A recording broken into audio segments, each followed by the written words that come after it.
ഇന്നത്തെ പ്രധാനപ്പെട്ട 5 വാർത്തകൾ. രാഹുൽ മാങ്കൂട്ടത്തിനെതിരെ ഉയർന്ന പരാതിയിൽ വിട്ടുവീഴ്ചയില്ലാത്ത നടപടിയെടുക്കുമെന്നും പരാതികൾ ഗൗരവപരമായി അന്വേഷിക്കുമെന്നും പ്രതിപക്ഷ നേതാവ് വി ഡി സതീശൻ വ്യക്തമാക്കി.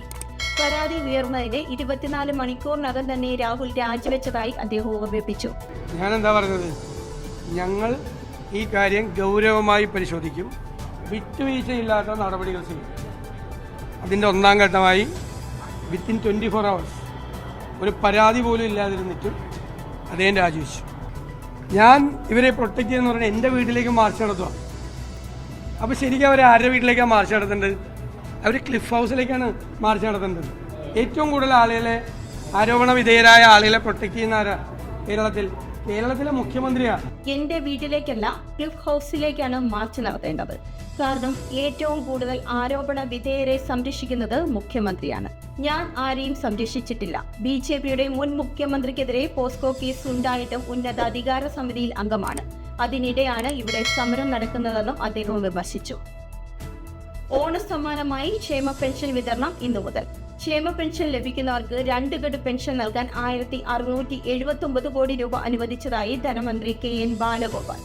ഓഗസ്റ്റിലെ പെൻഷനോടൊപ്പം 1 ഗഡു കുടിശ്ശികയെ നൽകി. ഓരോ ഗുണഭോക്താവിനും 3200 രൂപ വീതം ലഭ്യമാകും. വാർഷിക വരുമാനം 1 ലക്ഷം രൂപ കവിയാത്ത, മറ്റു പെൻഷനുകൾ ലഭിക്കാത്ത സ്ഥിരതാമസക്കാരായ കേരളക്കാർക്കാണ് ക്ഷേമ പെൻഷൻ നൽകുന്നത്.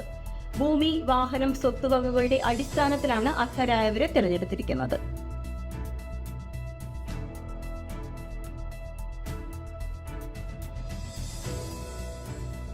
കേസിലെത്തിയ വനിതയോട് അപമര്യാദയായി പെരുമാറിയെന്ന പരാതി ജഡ്ജിയെ സ്ഥലം മാറ്റി.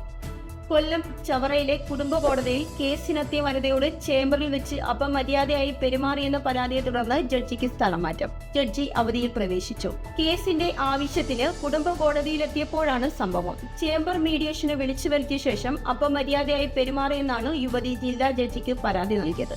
യുവതിയുടെ വക്കാലത്തെടുത്ത കൊല്ലത്തെ അഭിഭാഷക വഴി ബാർ അസോസിയേഷൻ ഭാരവാഹികളെയും ബന്ധപ്പെട്ടിരുന്നു. സംഭവത്തിൽ ഭാരതീയ അഭിഭാഷക പരിഷത്ത് പ്രതിഷേധിച്ചു. 5 വർഷത്തെ ഇടവേളയ്ക്ക് ശേഷം ടിക്ടോക്ക് ഇന്ത്യയിലേക്ക് മടങ്ങി വരുന്നു. ലോകത്തിലെ ജനപ്രിയമായ ഷോർട്ട് വീഡിയോ ആപ്പായ ടിക്ടോക്കിനെ 2020 സുരക്ഷാ പ്രശ്നങ്ങൾ ചൂണ്ടിക്കാട്ടി കേന്ദ്ര സർക്കാർ നിരോധിച്ചിരുന്നു. ഇന്ത്യ ചൈന അതിർത്തി സംഘർഷത്തിന് പിന്നാലെയാണ് നടപടി വന്നത്.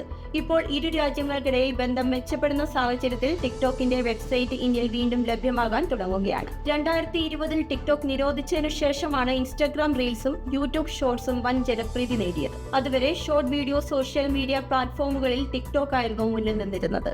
മലയാളികൾ ഉൾപ്പെടെ സാധാരണക്കാരായ പലരെയും താരങ്ങളാക്കിയതിൽ ടിക്ടോക്കിന് വലിയ പങ്കുണ്ട്. ലയണൽ മെസ്സിയും സംഘവും നവംബർ 10-നും 18-നും ഇടയിൽ കേരളത്തിലെത്തുന്നു. ഫിഫ ഇന്റർനാഷണൽ വിൻഡോയിലെ സൗഹൃദ മത്സരങ്ങൾക്കായാണ് ടീമിന്റെ വരവ്. ഇത് സംബന്ധിച്ച ഔദ്യോഗിക സ്ഥിരീകരണം അർജന്റീന ഫുട്ബോൾ അസോസിയേഷനിൽ നിന്ന് ലഭിച്ചതായി കായിക മന്ത്രി വി അബ്ദുൾ റഹ്മാൻ ഫേസ്ബുക്കിലൂടെ അറിയിച്ചു. Messi, Angel Di Maria, Lautaro Martinez തുടങ്ങിയ താരങ്ങളെ നേരിൽ കാണാൻ ആയിരക്കണക്കിന് ആരാധകർ ഒരുങ്ങിക്കഴിഞ്ഞു. സാഗ് ന്യൂസ്, തിരുവനന്തപുരം. നേരിന്റെ വാർത്തകൾ നിങ്ങളുടെ വിരൽത്തുമ്പിലെത്താനായി സാഗ് ന്യൂസ് ചാനൽ സബ്സ്ക്രൈബ് ചെയ്തും ഷെയർ ചെയ്തും ഒരു ശരിയായ മാധ്യമ നിലപാടിന് നിൽക്കാൻ ഞങ്ങൾ നിങ്ങളെ ക്ഷണിക്കുന്നു.